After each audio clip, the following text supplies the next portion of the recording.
On this one, I sat down with Victor. Victor wanted to talk about philosophy, and we ended up talking a lot more about science in the future. I think it was nice for him to actually have someone to talk to that'll listen and understand. All the while, we were sitting there drinking things that are really easy and simple to get at the bar. Stuff that any bartender should know. Hope you enjoy.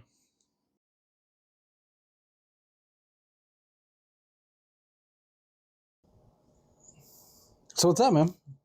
Pretty good. How was work? Work was all right. Work wasn't even that busy. So, you don't know what to get at the bar. No. Wait. Before we start, it's kind of like the best analogy I could think of is like, remember, it's like you don't know what a good car is unless you've driven a car, right? Yeah. Like, you know what I mean? Like, you can feel like I'm not that biggest of a drinker. So what makes a good beer, or what makes a good alcohol? That's what I wanted to ask you.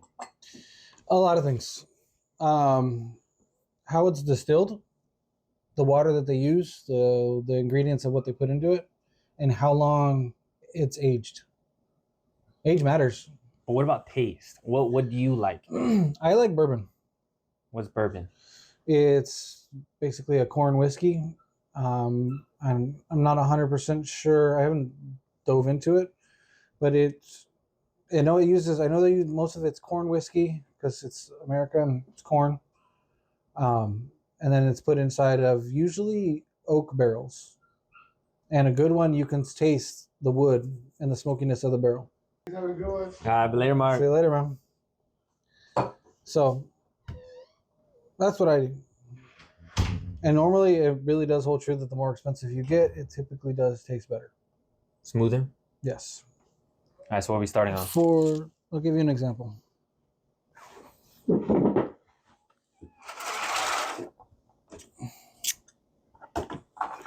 Two different tequilas. Okay. We don't have to start here, but there is at least a $50 difference in the two. Which one's more expensive? This one.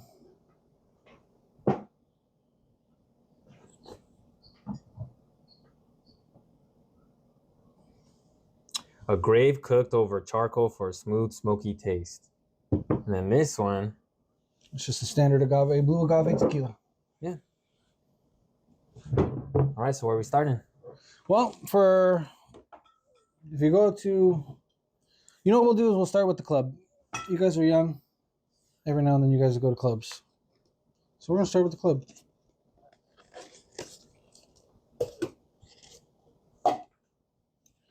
This one is stupidly simple. Don't even need this.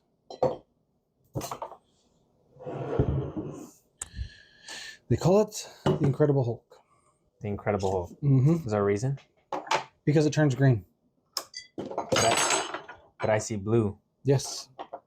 It doesn't make a lot of sense, but it does. Because what color is this? Like brown? Yep.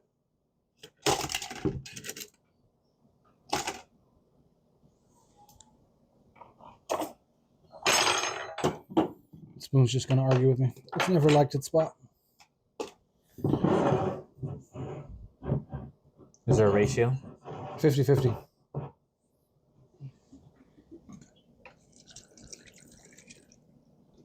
I see. I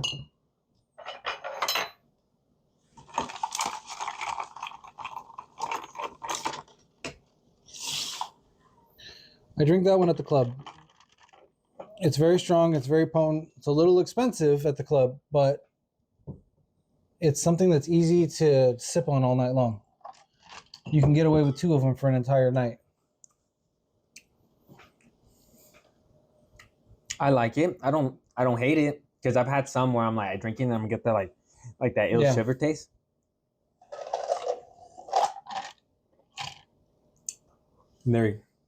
Okay, that was a little much. Hold up, I got to finish it.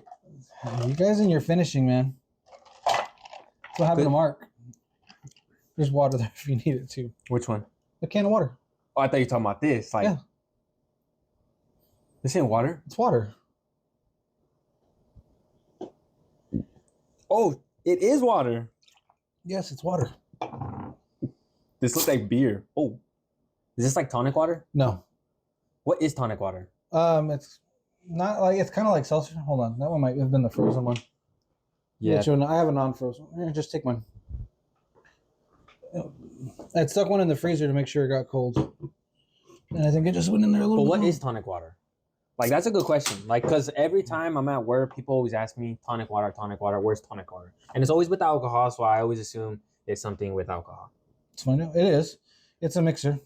I use it to make gin and tonics. Oh shit! This is water. Well, you think I'd lie to you? No, for some reason this looks like Modelo. Yes, like the branding. That's why. Just like the cool water, huh? I like it. It's refreshing, and it's got a cool box. So you've never used tonic water yourself?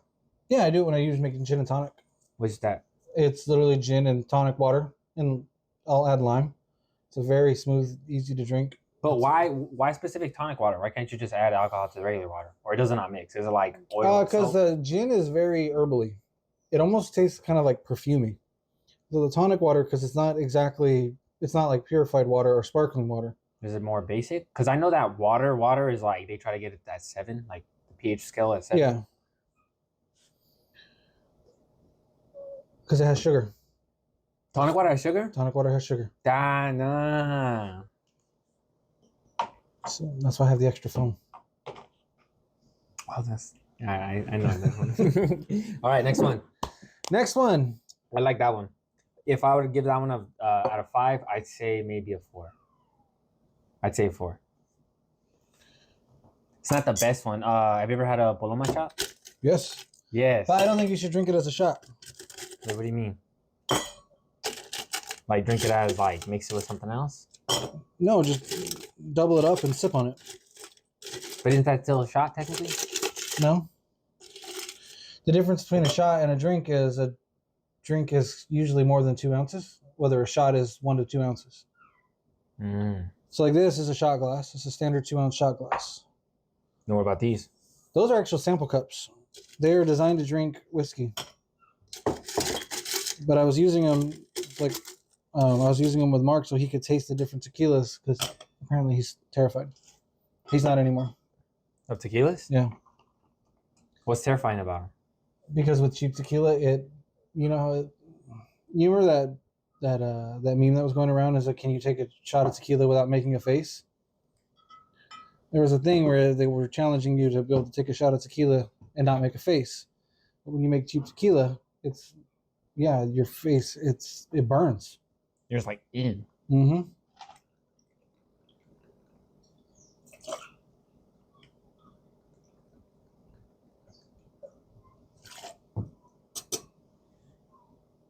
You don't have to drink it all. I got to. Okay, this is the simplest of drinks for the bar. No, what's this one called? Vodka cranberry. Vodka cranberry? It's vodka and cranberry juice. Only I add a little extra because it makes the flavor so much better. Limeade? Limeade. So, what are those cups that they shake? Like I've seen like bar people shake things. There you go. Never mind. So there's shaking and stirring. Shaking starts to melt the ice and it mixes the water from the ice in with the drink, so it dilutes it. Mm-hmm. Stirring reduces the dilution. So it just mixes the alcohol, not the ice. And because it's not much of it's less friction. Mm-hmm. You're getting you're getting less heat, so less ice melting. Ah, yes. Which is why James Bond always drank his martinis shaken and not stirred. Because he was diluting the alcohol so that he wouldn't get drunk while he was on the middle of a spy mission while drinking alcohol. Is that a thing? That's a thing. I've never seen any of the James Bond movies, so I wouldn't know.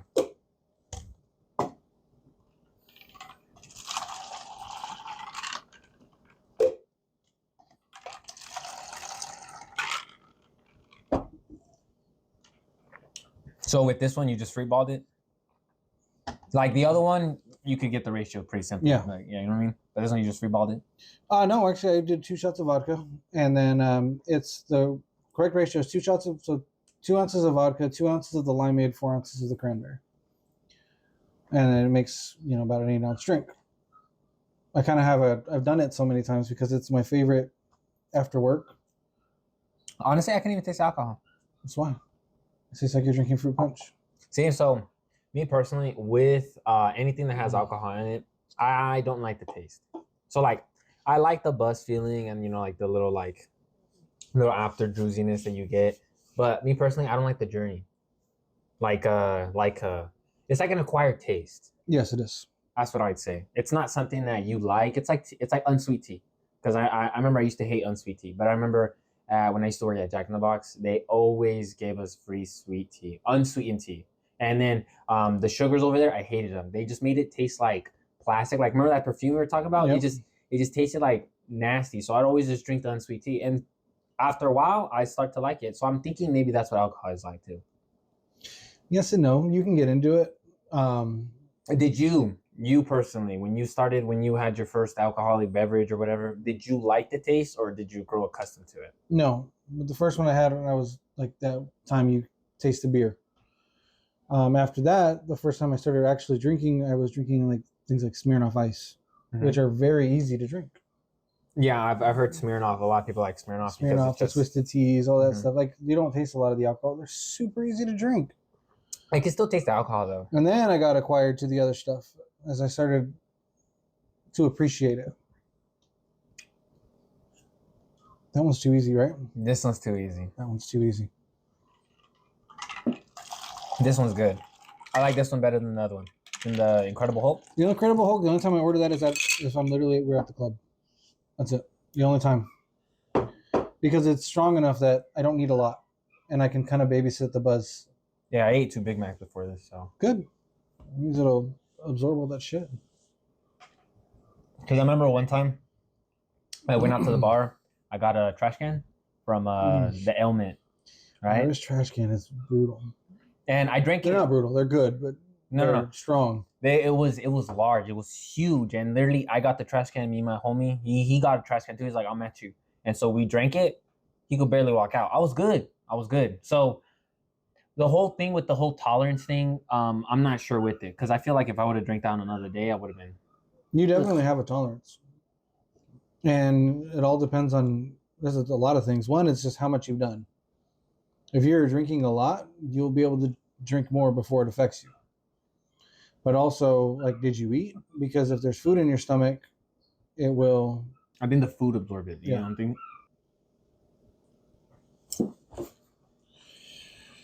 Yeah.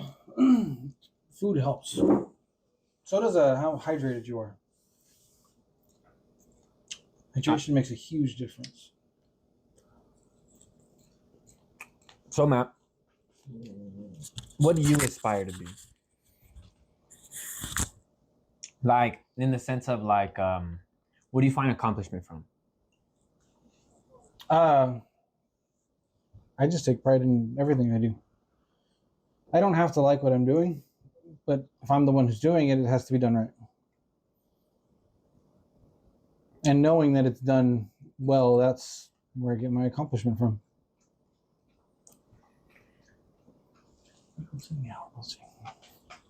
No, I'm more worried about making sure that we're both in frame. Oh yeah, we're in frame.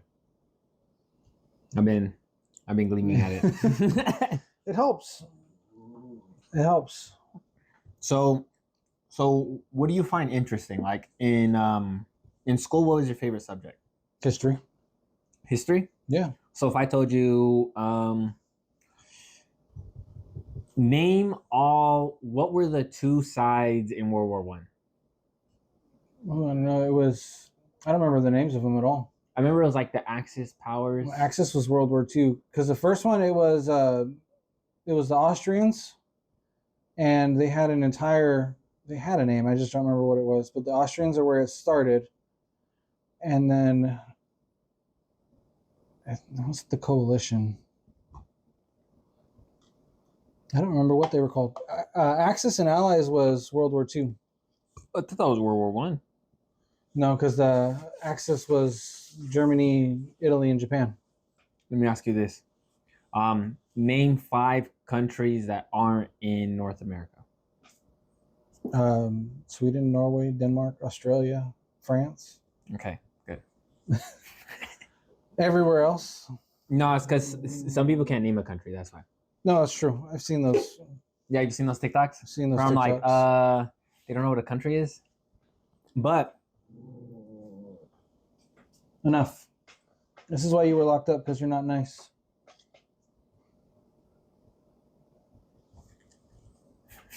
Go for it, man. Anything can be edited. Not that I will. It's more fun this way. uncut.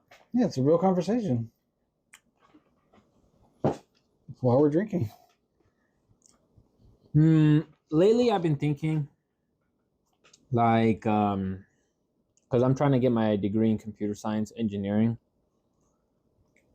and I'm trying to think like, what could possibly be a PhD in computer science or mathematics? Because like I feel like so my plan in life is to first get my degree in computer science, get a job within the field, and then once I'm probably old enough, I'll probably go back to school, and I'd like to get a PhD in mathematics.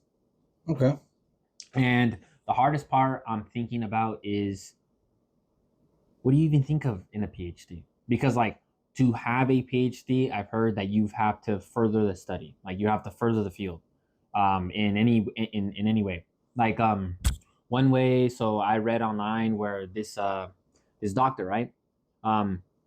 She got a PhD. One of her PhD papers was a suture needle, right? So like a needle and the wire that used to suture like wounds and stuff.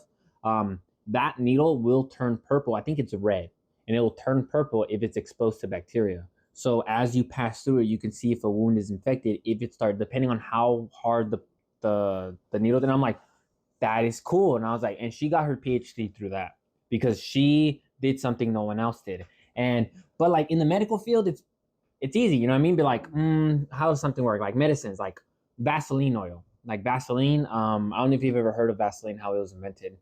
Some guy, I don't even know his name, but he was literally working in the oil rigs, right? In the oil rigs, and the people in the oil rigs, every time they got a cut, they literally grabbed this little piece of oil and rub it on their wounds, and they'd always do it. And then he'd always wonder like, what does that do? And it helped. And so he bottled it up and sold it as Vaseline. In the beginning, it didn't work, but over time, people started to accept it. It's stuff like that where it's like you just try things that don't work. And I'm trying to think of, how do I get a PhD in mathematics? But me personally, I think maybe I'm not further enough into the study to actually understand math to a level in which I can say stuff like that. You know what I mean? So I was thinking, what's your take on it? You would have to find a theorem that hasn't been proven yet and figure out if there's a way for you to prove it.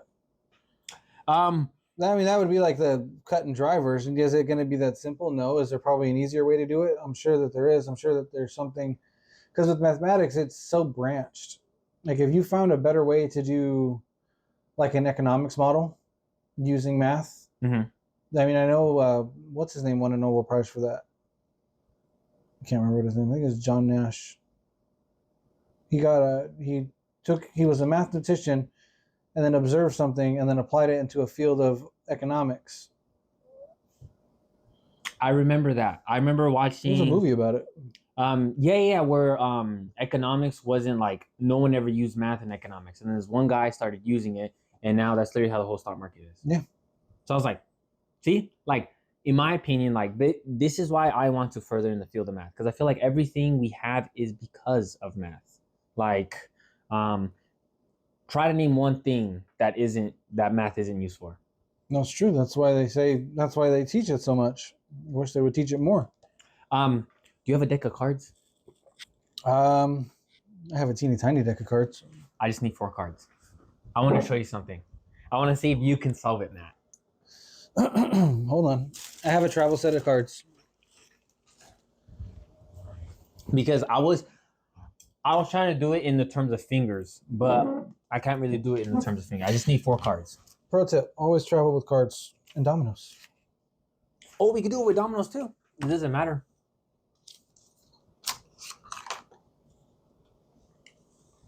So here, Matt. So I just need 4 cards. Boom, boom, boom, boom. Now let's see if you can figure this out. every turn you get, how many turns will it take you to flip all the cards face up? Right now they're face down, right? Right. They're face down. Every turn you can only flip 3 cards. How many turns will it take you? So try it. You can only flip 3 cards. So let's just say turn 1, right? Yeah. You flip this one. You flip this one. Then you flip this one. Then there you go. You flip 3 cards. That's turn 1. Turn 2. Now you have to flip cards. Remember how I said you have to have all of them facing up, right? Flip 1, 2, 3. See? So how many turns will it take you to get all cards to face up? I don't remember the equation for this, but there is an algorithm for it. Yes, I know. I can't remember what it is. It was like 5 years ago was the last time I did a math class. Enough. I was trying to get the card.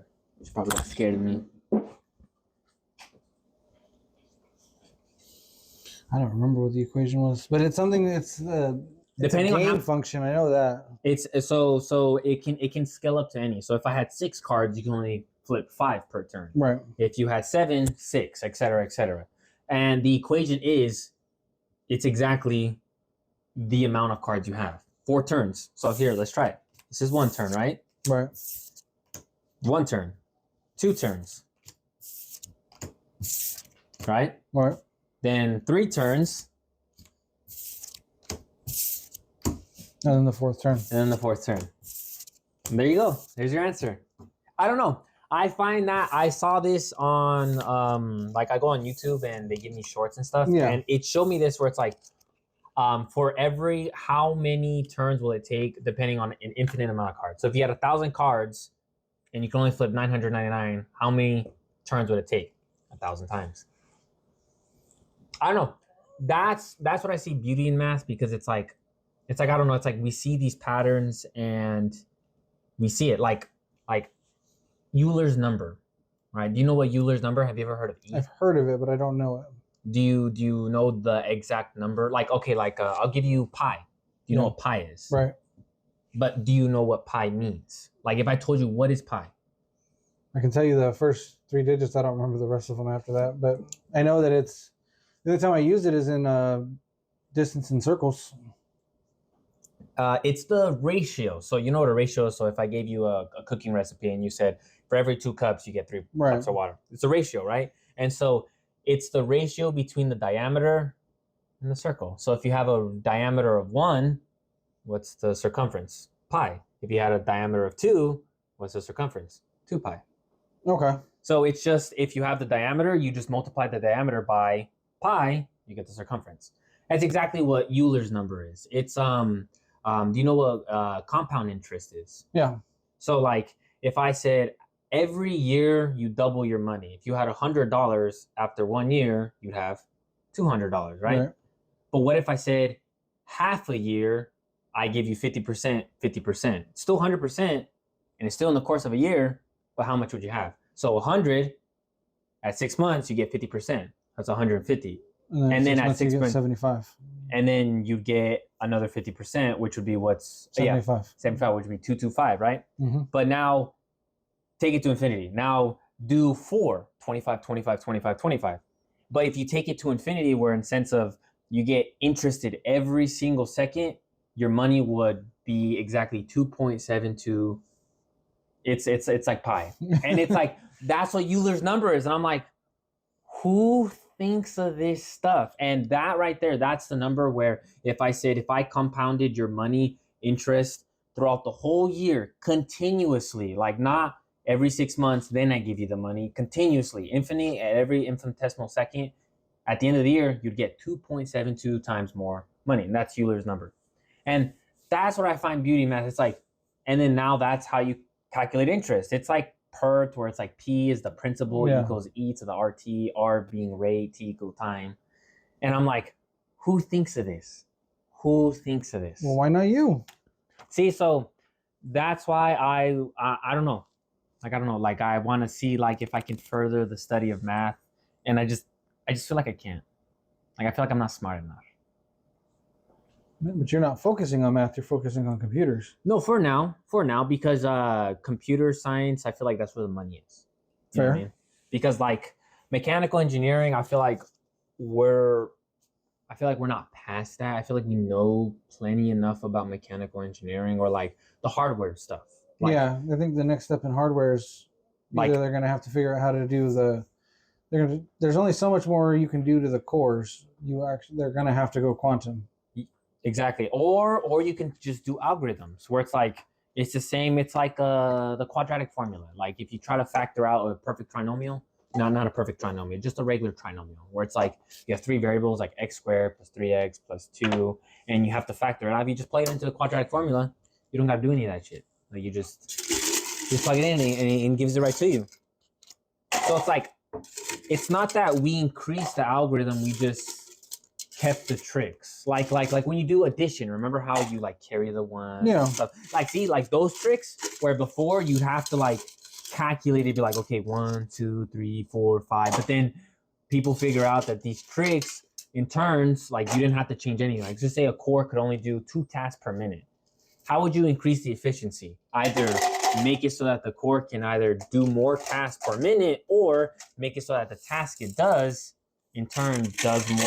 Am I making sense? You're making sense to me. But since they have a hard time figuring that out, they just start adding more cores. Yeah, see? So it's like So we're up to like 8 cores, I think, right now. 8. I think we're up to 16. So we We're have doing 8. 16 now? Yeah, I think we have 8 performance and then 8 efficiency. They're trying to run off ARM processes like your phone. Yeah. Like have you ever heard of do you own a computer? Yeah. Do you ever see, if you ever check into your file explorer, do you ever see the thing that says programs 86? Yeah. It's because it's old Intel chips used to run off the 86 architecture. It's just the way they read stuff and stuff like Right. that. And ARM processors, which is what our phones are, of course, what does everyone have? A phone. So I feel like the most advanced processors we have are in our phone. On our phones. And so if they just mimic those and scale it up into a desktop, that's where you have the performance cores and the efficiency cores. People didn't start using that until it's called ARM.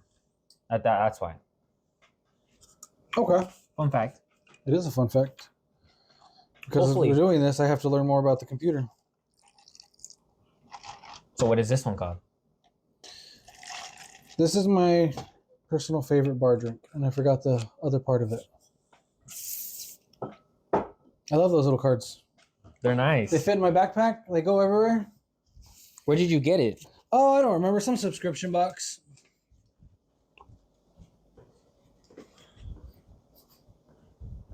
This is my favorite bar drink. If I'm not actually ordering top shelf stuff.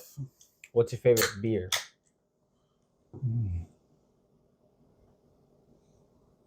Like base beer. No. That's tough because it depends on the season. What do you mean season? Depends on the season. Season is The colder it is, the heavier I like the beer. So, like my basic go-to. Here, I'm not sure if you like this. It is a whiskey drink. You can do this with Jameson, but it seems to work better with Seagram's. That's why it's called the 7 and 7. 7 and 7. Now, if you go to the bar and you say you want a 7 and 7, they're going to put Seagram's and they're going to splash in 7 Up. Oh, that's why it's called 7 and 7. 7 and 7. Why not just say, can I have a 77? That's exactly what you say. Really? You go to the bar and be like, hey, can I get a 7 and 7? Or 77? Is that the same thing? Yeah, probably is, but they won't understand because you're doing 7 and a 7. Oh, not 77. Okay, makes sense. Ooh, this one's a little harder. It's a little bit harder. Mm-hmm. And now technically the one I made with is not 7-Up, but ginger ale, so it cuts some of the sweetness out. Because 7-Up is very sweet. I don't like ginger ale. Ginger ale tastes like sparkling water to me. I agree. I do not like ginger ale by itself, but in this, I'll drink it like this. Nah, but I am a firm believer. So, okay, so in the sense of what kind of music do you like? Like, would you say you like all types of music, or would you say you've learned to like all types of music? I've learned to like all types of music, Same but here. It's not even the music; it's the talent. See, same here, because I've always had the experience of like, I feel like when people show me new songs, like let's just say I'm like with a friend or something, I'm in their car. Of course, their music playing, Yeah. right? And they're playing. I'm like, how do you like this? Like, I remember when I was younger, I used to be like, why do you like this? I always like rap music when I was younger and stuff like that. But as I got older, I'm like, people like things for a reason. Maybe try to see it in their eyes. And it's like, I don't know, it's like once I see it, I'm like, okay, this is talent. You know what I mean? Like I appreciate the talent. Like it took a long time to learn this.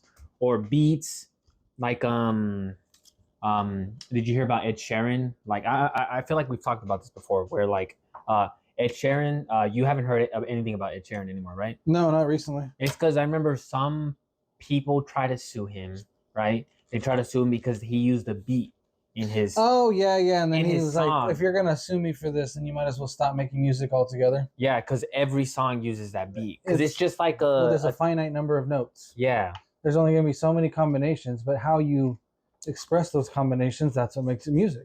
But I also heard that what makes music is patterns. Like, you know what I mean? Yeah. Like our brains like to see patterns. This is why we like if you ever look at a mountain or stuff and you're like, that looks like a face. Or when you look at the clouds, you're like, that look, because we just try to see We like patterns. the patterns. Well, Yeah. we need the patterns. They make us comfortable.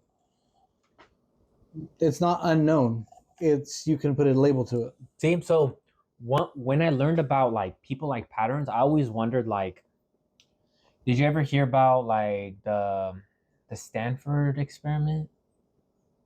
I might have, but I don't know what it is. It's basically an experiment back in the 1970s where some guy named Stanford, I'm pretty sure it's called the Stanford experiment. Sorry if I'm wrong, but it's an experiment that basically says people are naturally evil. If you give them power, you will abuse the power. And Correct. It's The like prison guards and all that. yeah. So you have heard of it, right? Yeah, I know of that one. I think most people should because it'll teach you, especially if at some point you plan on being in charge of something, you need to know. But do you really believe that? Yes. You really do. So if I'm saying if I made you president right now, do you think you'd go bad? Well, I'm not saying president. Eventually, yes. Unfortunately, as much as I like to be as strong-willed as I am, at some point I'm going to have the power and I'm going to use it for a personal benefit over the public need. You Take think this so? for example. Okay, continue. So I'm in charge of you guys. Mm-hmm. And yes, I didn't force you to come here, but I used my influence to have you come hang out with me. True, but I feel like And it's a gross example because it's because you could have said no and walked away and nothing would have happened. But you see what I'm saying? It's like there is at some point you will take the ability you have and exploit it into a way for your own personal gain. And I'm not talking like on some grandiose scale, but you've got a discount card. Mm-hmm. So you could go and buy something with your discount and then turn around and sell it to your friend.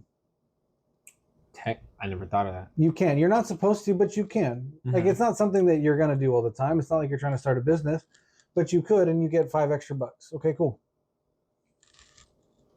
Like is it the end of the world? No, but they're tiny things. And I do know that experiment was true. What they did is they basically took a bunch of random people and they assigned some to be prisoners and some to be prison guards. And the prison guards just ran rampant with their power.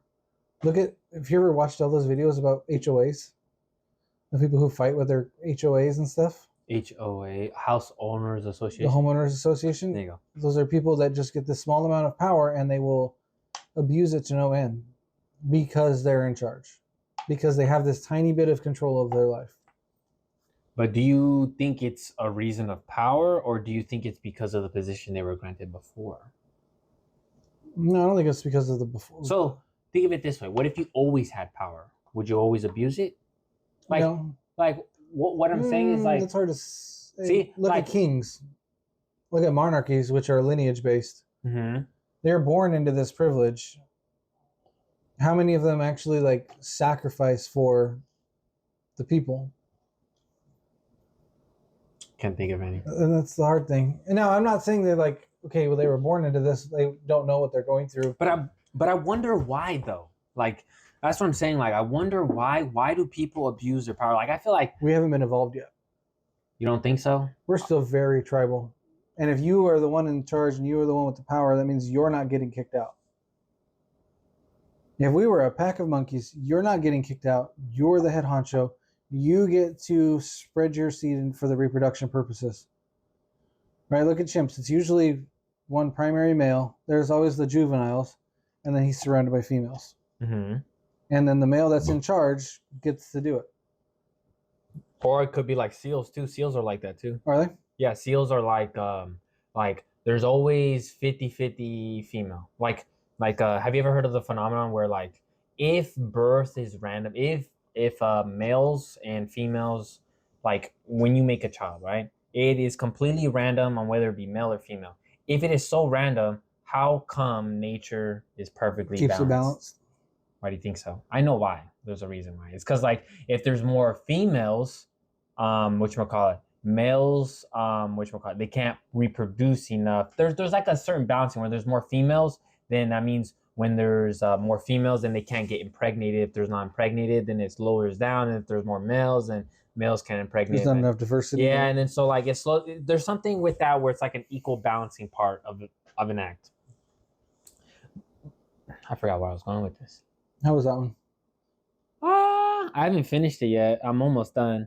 I've been sipping on it, like you said. Oh, it's still good.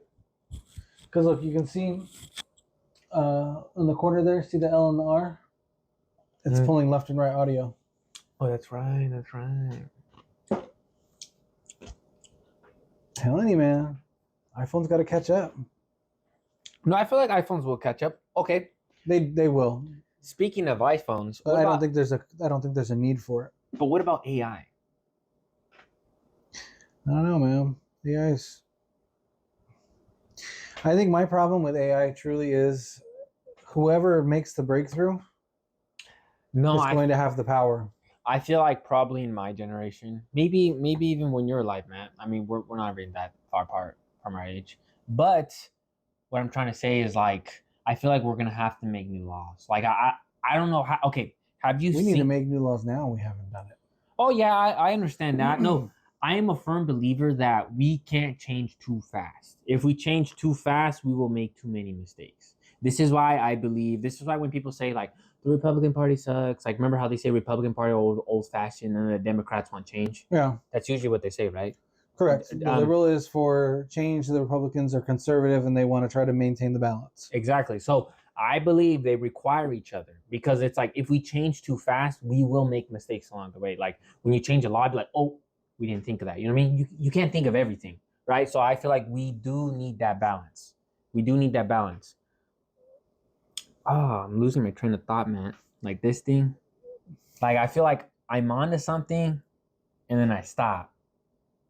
I forgot where I was going with that. Drink some water, man. Flush it out. It's so funny you thought it was beer. I swear, this looked like beer. You should see the looks I get when I drink it at work. I remember. Something about AI. What was I saying? You were asking me about AI. You think it's going to come within your generation? Oh, yeah. Did you ever see that new farmers thing where basically it uses a camera and it uses algorithms where it basically just scans the pixels, right? And it tries to see what's a weed and what is not. And it's literally just this massive big ass tractor that has these big ass arms that just go across, and there's these cameras right on each arm, and they shine very high powerful light. Right. No pesticides, no nothing, and it just kills the weed. And I remember seeing this demonstration on YouTube where like these things just go across a whole field. And it's just a whole bunch of like little tiny plants barely sticking out, and they're just zapping a whole bunch of weeds, and they leave the plants intact. That job was usually made for people. You would have workers go across the fields and take out the weeds so that they don't suck out the nutrients. So I'm like, if technology is evolving this fast, like because I feel like video games, you've seen cheaters in video games and they cheat and stuff. Like, have you ever seen MSI's new gaming monitor? It's insane. It is insane in the sense of like League of Legends. You know what League of Legends is, right? Like in the top right of the mini map, right? You can see like there's little red dots. You can only see the red dots if your teammate has line of sight of them. So if your teammates see an enemy, it pings it for you, right? Literally, there's an AI on MSI's gaming monitor that doesn't read any game files, doesn't read anything. It just views the screen like you see it, right? And it literally makes these markers saying enemies in that direction. It'll give you directional arrows on where. Literally, it just reads it for you. It's not really doing something you can't do. Because of course, if you're like a pro player and you're looking, you just constantly glance at it and you have that that image memory, like enemy right there. I have to make sure I remember that, right? You don't think about it, right? But imagine an actual software just viewing it for you and just making these directional arrows on there. Also, it also highlights players. So if there's an actual player, it'll highlight them red so you can see them instantly. It's not like, because in League of Legends, like they could be in the little corner, you don't even see them. Yeah. Like, you know what I mean? But it will highlight them for you. And it's like, we've gotten to the point where how can you even detect that? Because the way yeah, you won't be able to, because it's not accessing the game. It's all on display. Yeah, it views the game the way you view it. Because cheats are like wall hacks. For you to gain wall hacks in the game, you have to have a program that's able to read the game files. Because like when you shoot an enemy, your game knows the position of the enemy, their X and Y coordinates, where they are in the position of the map. If your game knows everybody, then you know that's how your game calculates the hitboxes, right? So if your game is reading that file, then that's how wall hacks go, and that's how they detect you. Be like, oh, you're reading the game files. You know what I mean? Boom, bad. But if there's a system that's reading the game the way you see it, is that really cheating? Would you say that's cheating? Because think about it, like any system that can view the screen the way you do it, whether it give you a technical advantage by highlighting the enemies or anything, would you consider that cheating? It's a good question. It is. I think I would. Because you can't detect it. You literally can't detect it. No, there's no way you're going to be able to, because it's nothing to do with the actual. It's not even with the computer itself. Exactly. It's running on the monitor. Like that's like it views it the way you see it. And I feel like AI has gone to the point where I feel like that was the biggest thing. Cause like I don't know if you've seen like those robots where like I remember back in like 2014 when I was in middle school, I remember I used to go on YouTube and I used to see like these automated robots just putting packages, and these packages would always have these barcodes. Yeah. And it tells you the thing, but now we don't need barcodes. You can literally just have robots just view something, be like, that's a box. I'm gonna pick it up. You know what I mean? And it's like, I feel like we've gotten to the point where like we don't need instructions in the sense of like, I'm not sure if I'm making sense. I don't know if I can explain it. You are. It doesn't need, like, the barcode was, it was like an if and. If I scan barcode, then I do this. Mm-hmm. But now, because it's got a camera and because the ability for it to think is better, it can see it, and I recognize this as box A and this is box B. So I'm like, but that's because cameras are better. There's also have you seen that Disney walk thing? Basically it's this floor. I don't know how it works. Like, Matt, I'm telling you, if you see the video, like that, look it up. Let's find out. It's called look up Disney walk pad or something like that. It's called that. If you see this, you're like, how does that even work? Like, my brain can't even fathom how that works. Just look it up. I saw this and I'm like, that's insane. I can walk on this omnidirectional floor in any direction I want. How does it work? Do whatever it needs to have me stay on the floor. And what's amazing about this is multiple people can be on it and all walking independently. They can walk in virtual reality. You know what it looks like? Is it looks like a whole bunch of circles, kind of like discs. Yeah, but like, how do they move the person? Is what I'm trying to say. Like I saw that and I'm like, that's virtual reality right there. Because like, yeah, that is probably the next step to it. Because I was like, how does that even work? Like I saw that demo where he's literally just walking in place. You're just walking in place, no none. You could just have a virtual reality headset where there's no borders, no none. It's just that little pad. You can just walk on it. And I'm like you see what I mean? I feel like technology is advancing so fast that I can't even keep up with it. I think it would be actually really simple. You just have the mount, you have a post, and then you have this disc, and the disc is free spinning. Now, if you have enough of them, every step you take is going to shift all the discs in a certain direction, and then the computer will recognize. Wait, that, are you saying the discs move independently, like throughout the floor? Yes. I wasn't thinking that. So I was thinking of like I have shit. Bubble wrap. like right here, man. Like, did you see this? I Mhm. thought the discs were like this, right? And let's just say I put my foot right here. There's a certain set of motions where if this disc rotates, it'll push this. If these discs both rotate this way, it'll push it backwards. Am I making sense? I think it's more like this. So you've got a bunch of these. So as you step and your muscles pull forward in a natural walk motion, it spins this one. But then it spins this one, and then it spins this one. And based on that, you can have a line of direction of motion.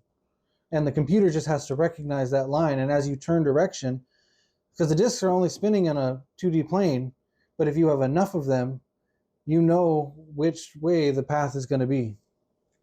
See, I was thinking that too, but I never thought of the. It's a lot more clever than an omnidirectional walk pad. You know, the big like bowls that basically Yeah, where like they strap you in one got like a place. touch screen and you have to wear special socks. Yeah, so like, there's like basically no friction. Yeah. So I'm like, see, No, but this makes more sense. This will make you feel much more free, because what if I have to crouch? see, that's true. So I'm thinking, I'm like, I feel like there's gonna be a point where I feel like, because I'm thinking like, okay, back to the loss thing. Like I was saying, like in the sense of this is gonna be like back to that thing where it scans the thing and it just zaps the weeds. It just kills them just by using these cameras, and they detect the hue. Like this weed is different, this plant is different. Zap the plant. You know what I mean? Like we could do it, right? Like if you look at a plant, be like, that's not a plant, that's a fucking weed. You know what I mean? Pull that shit out.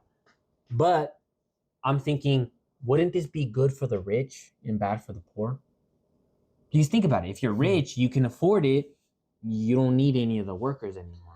So I'm thinking we're gonna have to make new laws to the point where things are gonna be so automated that you don't need any worker. So it's like, how are people gonna get? I'm thinking the universal basic income is gonna happen.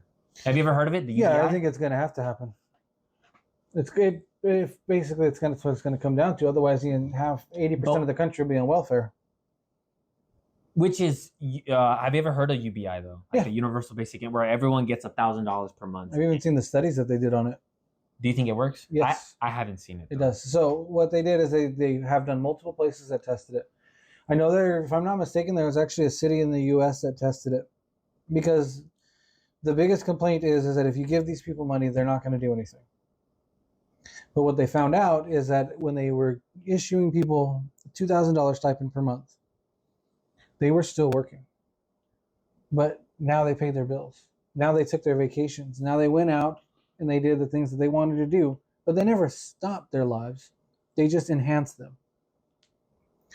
So if you do that, it needs to happen. The problem is that when it happens, if we're going to go into automation, it's going to become a really big issue of how much money do you give, and what are you going to do with it? I see a problem with that though. So I feel like that study wasn't long enough. So I feel like a flaw that I'm personally seeing is like young people. Like I feel like if you give everyone now universal basic income, if you get $1,000 just for being an American citizen, you get $1,000. I feel like everyone who's working now will continue to work. I'm talking about all the younger people, younger people coming into the workforce and everything. Because I remember when I first got into the workforce, I hated working. Like I still hate working. Everyone hates working, right? You don't want to go to work. But when I don't work, I feel bad. I'm not doing anything. Like I'm just sitting home, and like I get that urgent feeling to work, and I feel like that's where the workforce put me in, where I feel like if you give the younger workforce a universal basic income, they could get used to it and they might not want to work. Am I making sense? You are, but I think you're forgetting one thing. Now, I don't know. I know you got to go back to what we first talked about, is your sense of accomplishment. There is something. I've been knocked out of work a few times. Right, I've been stabbed. My mom was in the hospital. Granted, I loved not working. It was amazing. But at a certain point, you get to this thing where you don't have anything that you can do. Like it's really easy to say, okay, they're gonna get used to it, they're gonna get lazy, but No. there's a level of fulfillment in life that comes with accomplishment. I have a counter to that. I'm talking about technology now. People find fulfillment like in video games. Like I feel like I love video games. I love playing video games. They are my passion. And I feel like if I got universal basic income, I would have done that. I get fulfillment out of video games. I see that number go up, my level goes up, some resource goes up, doesn't matter. I'm talking about like back then when there was no technology, the only source of accomplishment you got was from your job.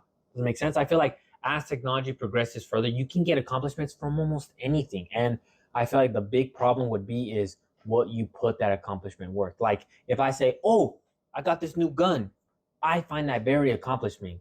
My dad might see it and be like, that's not an accomplishment. That's not real life. But to me, does that make sense? Yeah. So I'm like that. That's what I'm saying. Like if this universal basic income does come into happen, I feel like people could get that where like, if it happens now, everyone who has a job would still probably be working. I'd probably still be working because I just don't want to sit home. You know what I mean? I don't want to be home, be a little lazy bum. You know what I mean? But I'm talking about the younger workforce as they transition to it. Because I feel like that is what me personally, that's the way I see it. But here, You're missing one thing. So $1,000 a month. Mm-hmm. That's, if you're lucky, that's rent. You still got to eat. Okay. Because that's what it's going to be. So, for example, you and me were working now. If they gave us that money, we probably wouldn't quit our jobs. We would pay our bills and we would probably upgrade ourselves. Mm-hmm. You know, we would get maybe a bigger place. You might get a new car. You might get a new computer. Now that you have this slightly expendable money without spending money that you didn't have to begin with. Yeah, you're not throwing it on a credit card. You're not getting loans. Like you'll have the option to do that. You would even probably be able to take less hours and focus more on school to get what you really wanted. But you would still need a job if you were living on your own. Because the rent's just gone up and it's not going to stop. The real estate is not going to get any cheaper. Do you think there'll be another crash like it was in 2010? No. More usual? Mm-mm.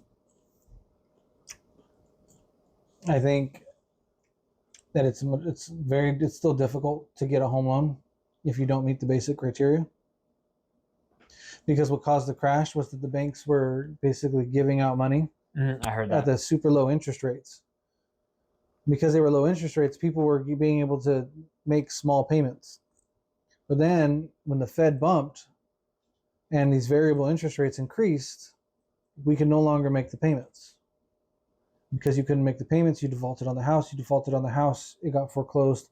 And then we're sitting with all these properties and nobody to buy them.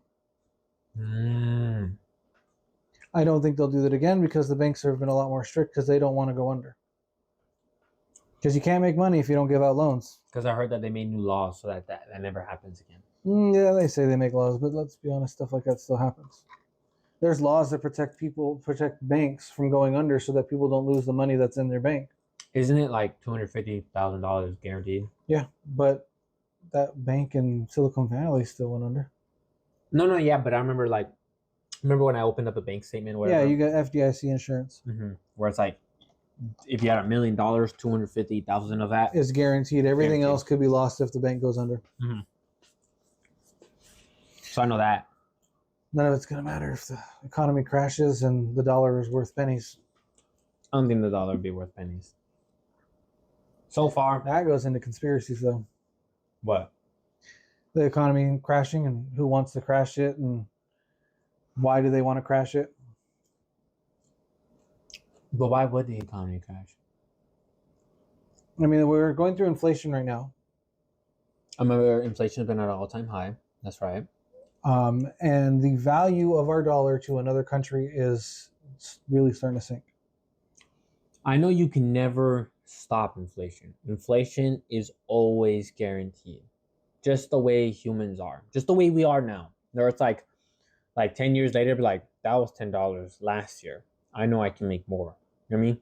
$13, and that's when everyone starts raising the prices. Then the value of a dollar goes less. It's like I remember when I took microeconomics. It's not inflation. Isn't the value of a dollar goes less? Everyone just puts the value of a dollar less. It's Yeah. basically like it's like a whole collective thing where like people are like, I used to sell $2 of cheese, and then a new thing comes out and be like, well, now it's $3 because I need to do this now too. You know what I mean? And it just slowly increases, and therefore people associate cheese is $4. If you can buy cheese with $4, I can sell this bag of chips for $5. You know what I mean? So it's kind of like I remember saying like it's a whole like collective thing where like, Yeah, you we'll can never start to do it. you can never stop inflation, but you can curb it. Yeah, COVID is what killed our inflation. There was a high demand, and basic rule of supply and demand. If you got high demand, you jack up the price. No, but I also heard because of COVID, there's also certain markets crashing. Like I don't know if you ever heard about the video game market. Like I keep up with the video game market, right? And I heard that during COVID, when everyone was getting their stimmies, their unemployment, stuff like that, everyone was staying home, right? What's the only form of entertainment you got? Well, Either movies or video games. I worked in electronics at the time. Trust me, I know. Like, so the whole point is like people started overstaffing. I don't know if you heard about the like let goes of like all the game developers like EA. Yeah, they were trying to rush out things. They were hiring everyone and anyone. And then now, like literally this year, we've already lost like 2,000 jobs, and jobs they keep literally laying people off in the gaming business, and it's because of COVID. It's because of COVID, where like they overhired because of COVID, and now they're trying to how would you say like Rein it in. mm-hmm. So I saw that, so I'm like,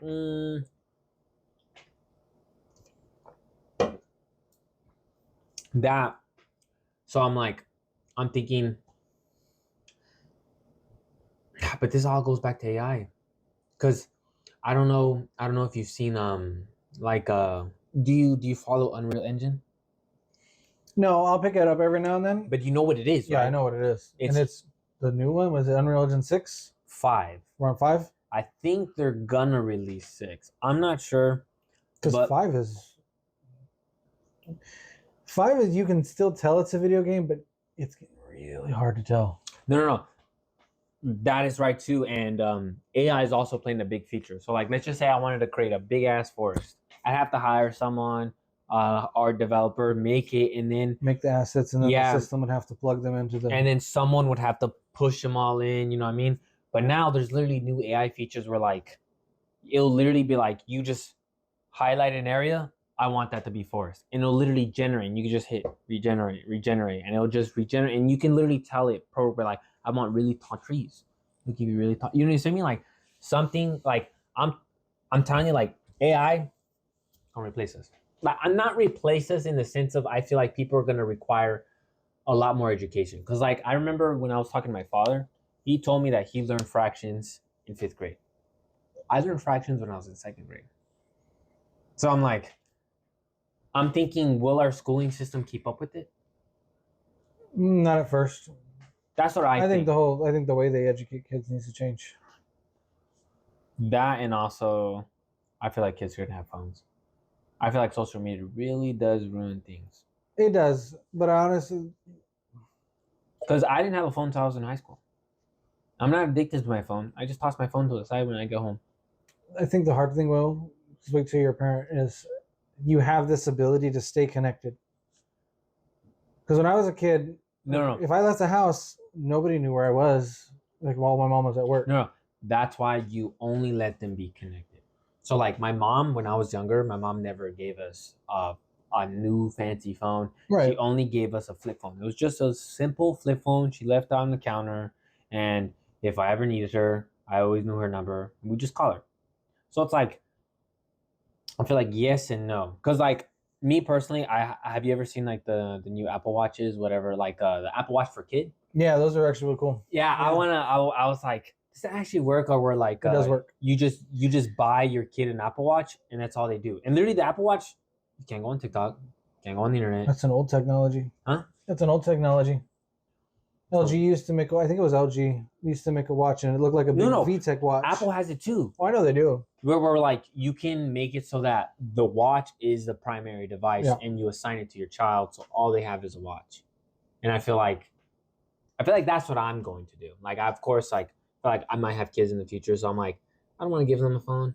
I'm gonna let them get a phone the way I did, where my mom was like, if you want a phone, you gotta work for You it. say that now. Wait till you're there. Maybe I change. Maybe I don't. It's more of a.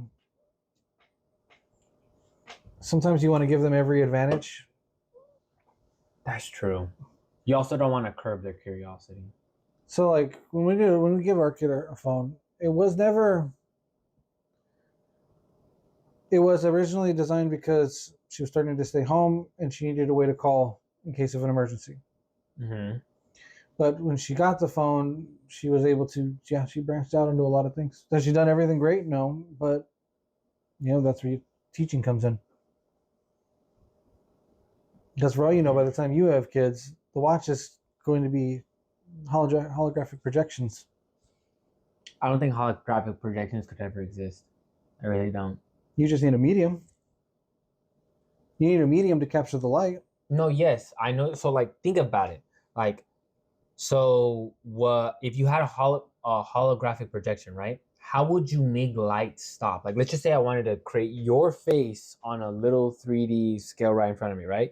How would you make it so that the light, the photon, shines up, stops exactly where you're at, and then goes back down? Like, that, in my opinion, is where, like, just think about it. Like, I feel like it is impossible. But then again, I feel like if you told someone 200 years ago that there are phones and you showed them a phone, Well, be like, have you seen the ones that they did for concerts? Where they were using light projectors and basically they threw up a cloud of smoke and they projected it into the smoke. that's different. But it is a 2D image, Yeah, but see? but it turns 3D because it has multiple vantage points. It could. Because like I said, all you need is a medium to stop the light. Because the only way I'm thinking of, okay, like I'm thinking theoretically, I personally don't know how light works, right? Like I'm not that smart. Where I'm thinking, how would you make a 3D holographic plane in the sense of like, remember how you're saying it creates like a 3D image, right? What if you shined light at one point and shined light at another point and the light photons bounced off each other? Yeah, but they would just. Would they go through? I don't think they would go through, but if Because- you're doing it as a single photon, yes. But you have to remember, light is never going to come as a single photon. So when it goes, it's just a dispersal, and they'll basically just like miss each other. But I feel like we could probably I feel like maybe if you give like what James said, when James was telling me that Bluetooth isn't light. Bluetooth is light. I was trying do you believe me? I thought Bluetooth was RF Bluetooth is light. because it runs off of No, RF frequencies. no, the electromagnetic spectrum, right?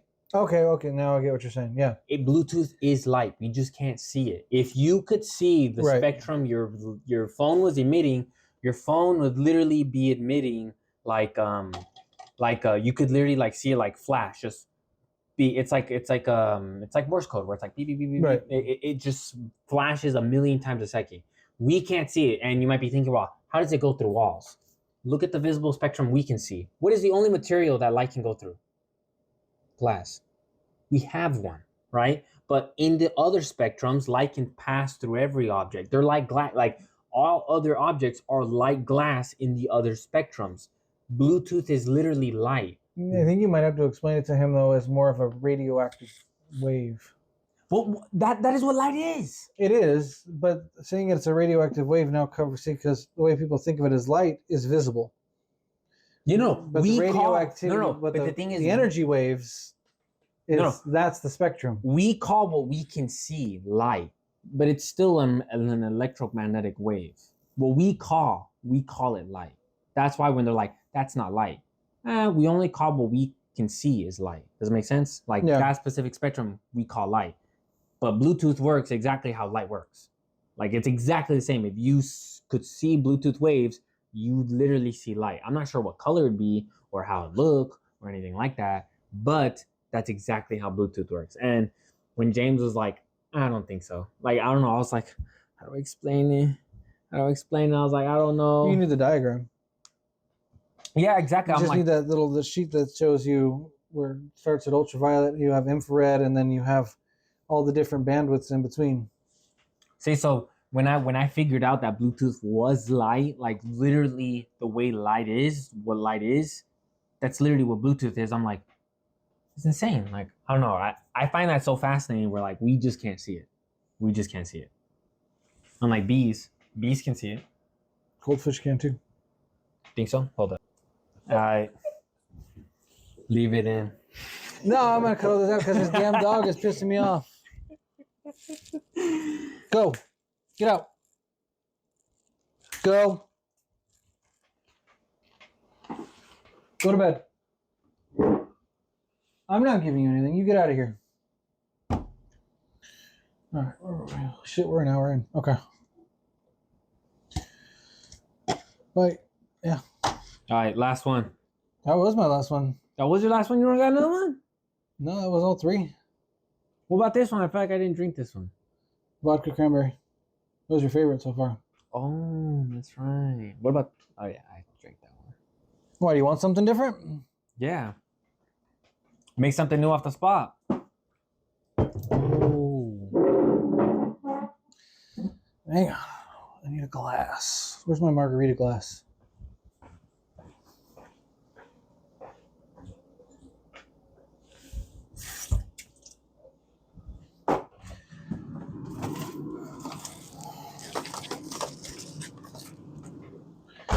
See if I can make a spicy pineapple. What's a spicy pineapple? I don't know. Let's figure it out. So when I said make something new, you took it to heart? I did take it to heart. We're going to try something here. I've never done anything with this tequila other than drink it. I like that ball. Oh, motherfucker.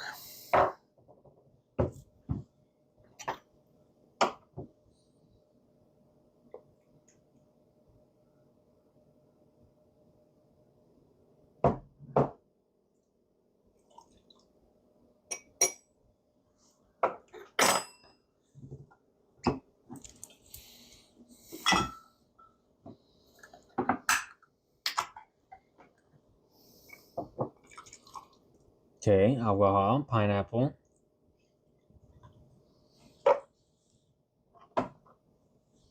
The spoon.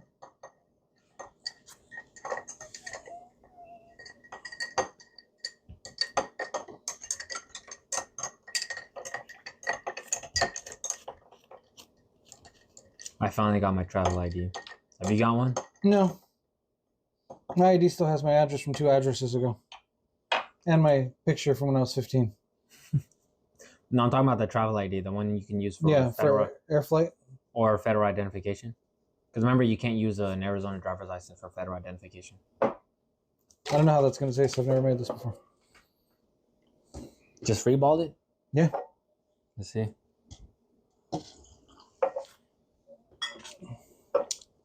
Kind of hoping it'll taste like a Hawaiian barbecue. Dude, I can't taste alcohol. I don't. Either it's. No, I can't. I like the tahini. Oh, that's not tahini. That's something so much better. What is it?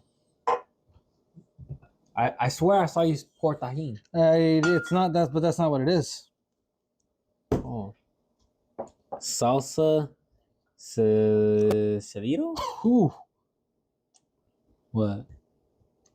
I don't mind it. No, I don't either. But it legit, that's what it tastes like. It tastes like Hawaiian barbecue.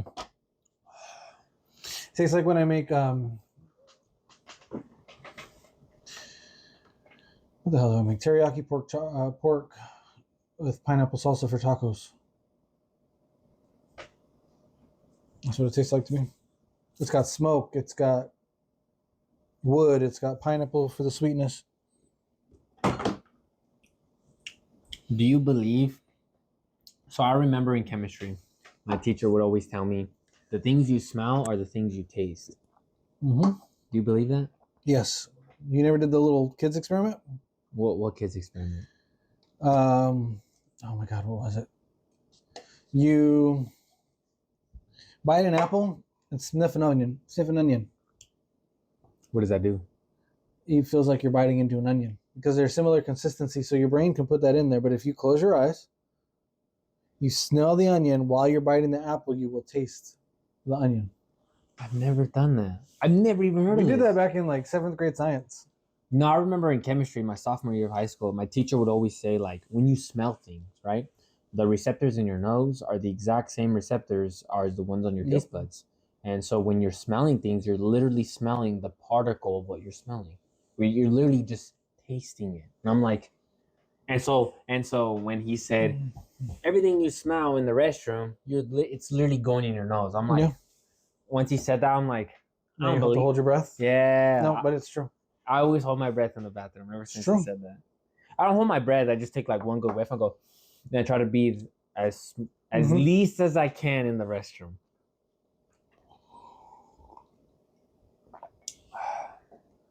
I like it. I don't taste the alcohol. I make dangerous drinks. Poor Mark. What happened to Mark? He didn't taste anything. We got done about 35, 40 minutes in, Mm-hmm. and he's like, I need to sit down for a while. I said, go play Helldivers, man. Nah, I still feel good. Like I can feel it just a little bit. But you ate. He was on an empty stomach. That's why I had to make the popcorn for him. He gave us a couple hours. I wasn't going to let him drive home unsafe. And I was only giving him sample sizes. But so far, I'd say the best drink I tasted tonight would be that cranberry. When you go to the bar, just tell them you want a vodka cranberry. That's what you're going to get. Vodka cranberry. What was the other one? The Incredible Hulk and This one, the 7 and 7. the 7 and This one's 7. my favorite, but I like the flavor of whiskey. The 7 and 7. I remember that.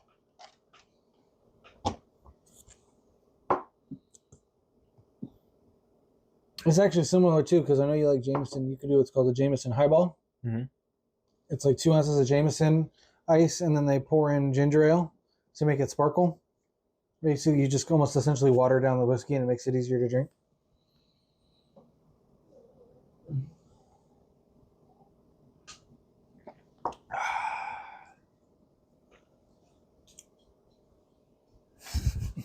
He loves popcorn. Can you give dogs popcorn? You just be careful about it. Because I remember, like, I have some Frenchies and we give them carrots. Yeah, he loves carrots too. So one of my dogs doesn't like carrots. Not one dog, he'll eat anything. Do you think she'll eat? Or is that a boy or girl? This boy, that's Chewy. Chewy? Chewy. Every time I hear Chewy, I always think Jesus. He is a guard dog. He is the perfect alarm. He'll bark at anything. If there's a noise and he thinks there's an intruder in the house, he will tell everybody, somebody come help me, I'm little. He only barks when I get up. That's when you're threatening. Right now, you're in your place. You get up and you start moving around, you're no longer in your place. It's kind of like I think of that experiment. I forgot who the guy who invented conditioning. Well, he didn't invent it. He more discovered it. Right? Like the conditioning where like Pavlov? there you go, Pavlov. There you go. I just couldn't remember. Where like every time he rang a bell, he'd feed the dog, and one day he just rings the bell, and then the dog just starts dribbling, but there's no food. So I'm like, conditioning. You know what show you might like? What? Warehouse 13. Warehouse 13. It's an older show. But basically, it's like all of... it's not like supernatural. It's definitely sci-fi. Do you believe in ghosts? I don't know. I don't believe in ghosts. I don't believe in. My problem with this... I truly believe we are our vessel. Like- Mm, In the sense of like I'm going to pose it to you in a physics way. okay. What happens to the energy if you have a star and it explodes? What happens to that energy? It gets dispersed, right? Everything wants to be dispersed. That's what entropy is. Right, but the energy still exists, but it's just dispersed. Spread out. There's an energy inside of you that allows this all to run. What happens when it stops? Where does it go? No. that is what life is. Life is the opposite of entropy because remember what I told you how much of the sun's heat do we radiate? 100%. Yeah. What we get out, we're supposed to radiate. If we don't radiate 100%, then that's what global warming is. So right now it's like 95, 96, you know what I mean?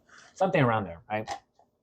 But what makes energy isn't useful. It's the amount of energy you get is useful. Like I could get little bits of cumbering energy. It's kind of like what made creatures way bigger back then. Like think about it. Like if you look at every creature, every bone you've ever seen, they're way bigger than what we are today. And it's like, why though? Oxygen. Exactly. It's the same thing with food. The more energy per food, like when you eat something, if it has more energy, you're able to get bigger. So there's like a limit on how big we can get. So it's like, there you go. I lost my train of thought again. I don't know. I feel like I'm going somewhere and then I just completely lose it. So next time we do this, because this is definitely not gonna be the only time we do this. We're not drinking alcohol. We're gonna drink some Red Bulls. We're gonna go off. But I enjoyed the alcohol. I know you lose your train of thought. I want to like zero in. I'm gonna like crush up some Adderall and make you act. See where you go. I'm not even gonna talk. I'm just gonna sit back. I'm gonna point it right at you. Like, all right, let's hear it. No, but yeah, I don't know. This is just things I think about. Like the other day when I was just looking at the moon, I was like, damn, that's crazy. How people used to think we were the center of the universe. We're like we were the center of our solar system and the sun orbited us. Yeah. And then some guy figured out that we orbit the sun, not the other way around. So I'm like, it's math for you. I don't know. I want to do something like that. I want something to be named after me. Because I truly believe, I don't believe in ghosts. I don't believe in any of that stuff. Like, I like to believe in God. I really do. Because I feel like we're too special. I feel like in a world of chaos. The probability wasn't there. Exactly. So I'm like, there has to be some higher power. Like, what am I?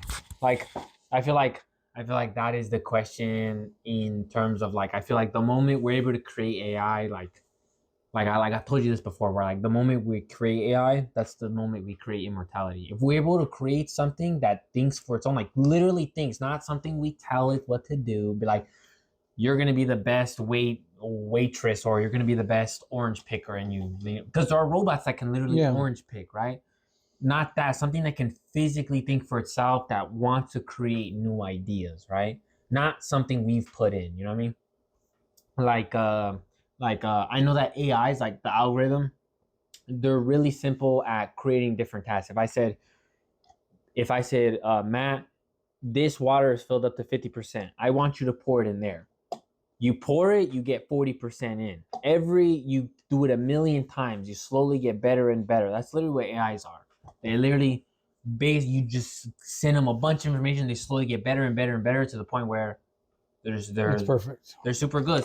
So the moment we're able to create something that can think for itself, that's the moment we invent immortality. And the moment we die, we all die because of Skynet. Nah. No, but I think that's scary though. Like, just imagine, Matt, if I said, Matt, this is a copy of you. That's you right there. But that's not really you. Like sometimes, like, Matt, you'll live forever. But you won't live forever. That Matt will live forever. It's like, it's an exact copy of you. But that'll, like I always think, like, when you sleep. Like, I remember some people who are scared of sleeping. Like they're scared of sleeping because they actually think they died. Like, you just stop thinking and then you wake up and it's like, are you the same person as you were yesterday? How? Because if you were a different person, let's just say your previous self died and then your brain just shuts off completely. And then it turns back on the moment you wake up. Someone actually thought of that. Right. Someone thought that every day we're just a copy of ourselves. We're not the original person. And I'm like, of course we're not. Our brain is still going. Our brain is still functioning. Because the moment your brain stops going, everything's gone. Yeah, everything. It's the same thing with like Deadpool and like Wolverine. I've ever seen those comics where like if you destroy their brain will regenerate, But is who it them? Because they're not going to have that same set of connections. It's the patterns, the neurons, and I'm like, So that's going to be the $1 million question when they figure out teleportation. I don't think you can invent teleportation. Why not? Because the only way you can invent teleportation is, let's just say this right here is teleporter 1. This right here is teleporter 2. 1 light year away. It'll take you billions of years just to even travel that distance. How would you invent teleportation? You physically can't move matter faster than the speed of light. You would have to have matter there. So the whole point is Basically it's a one side's a scanner and the other side is a 3D printer. Exactly. So that is not you. Right, but here's you. The question. Yeah. See, that's where it gets tricky, because if it scans you down to the molecular level and it rebuilds everything to the minuscule 100%, detail, and your brain has the exact same connections, you retain the exact same memories, is it you? Because in theory you died. Because okay, let's just say this teleporter was the initial point and this is the destination, right? If it reconstructs you here, what if it didn't vaporize you? You just invented cloning. See, you see what I mean? So I'm like, I think that the whole thing is it's going to have to vaporize you, save that matter, so that you have matter for the return trip. But again, is it you? I don't think so. I don't know. Like, I feel like I don't think any people are going to be so afraid of it when it happens, because that's going to be the actual argument against it. You got to die to go through it. And technically, when you die, there's another version of you over there. So is it still you? That's what I'm saying. Like, what makes you you? I know. Like, could you make, like, I don't know if it's possible if you can invent someone completely, like, exactly you. You know what I mean? Like, the moment I make you, and I make you exactly, you immediately diverge from that point. Because, like, you're... It's like identical twins. Exactly. So they are almost identical down to the DNA, but they are two different people. So I don't know. Like, I'm like, I probably won't live long enough to see it. Probably not in my lifetime. That is the one thing I want to see. I feel like I don't want to live forever, because I feel like living forever would suck. Yeah, it would. Or maybe it's awesome. Or maybe we're just telling ourselves that it sucks because we can't. I don't know. Sometimes I think that way. Sometimes I'm like, am I telling myself it sucks because I can never live forever? I think it would depend on whether or not you're the only one who can live forever or others can. If you're the only one that can live forever, eventually you're just going to get tired of seeing people die. True. You'll form connections, the connections will fail. Form new connections, those connections will fail. And yet you live on. Survivor's guilt's a real thing. And eventually you'll just get fed up with it, because you know, as you've grown up, how annoying little kids can be. You were once one of them, but now that you're older, you see how annoying it is. So imagine how annoying, like, look at a boomer versus Gen Z. Imagine how annoying those Gen Zs look to the boomers, because they were there once, they did those things, and now they're grown up. So imagine now you're 200 years in, you're looking at humanity who can't grow any faster, or who can't grow any more. Because you've grown. You've grown, you're just sick of it. You just want to look at the entire thing of humanity and be like, you damn kids, get off my lawn. I never thought of that. Because that's true, because as an individual, you grow faster than the collective. Because I feel like as a species, we've grown like you might be thinking, what are examples of a species that we've grown? Slavery. We don't do slavery no more. We don't do, like, most countries in the world are democratic. You know what I mean? Like, we've evolved as a species. So I feel like as a person, you evolve faster than the collective whole, because of course we have finite lives. We die. So I'm like, I never thought of that. That's a good point, man. I never thought of that. If you have others who are also living infinitely with you, you might be able to power through it. It's true. But if it's just you, eventually it's going to suck. All right. And on that sad note, we'll call it. Yeah, this is fun. We're doing this again. We'll have to figure out a whole new lineup, though. This lineup was good. We gotta get some Jameson in there next time.